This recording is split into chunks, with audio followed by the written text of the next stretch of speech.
नमस्ते दोस्तों। हम सब लेजी नहीं हैं, बस हम कल से हार्ड वर्किंग हैं। हम सुबह 6 बजे अलार्म लगाते हैं,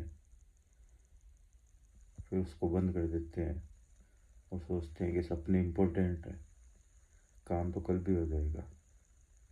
कल पे टालते रहते हैं, खुद से झूठ बोलते रहते हैं, जिम नहीं जाते। जिम जाते हैं तो सोचते हैं नेचुरल बॉडी भी एक वाइब है। ये सब सुन के भी तुम्हारा काम करने का मन नहीं कर रहा है तो कोई बात नहीं, तुम एक ह्यूमन हो, लीजेंड नहीं हो। पर एक बात कहूँ, लीजेंड भी पहले आलसी होते हैं, पर उनके पास थोड़े एक्सक्यूज कम होते हैं। Good night.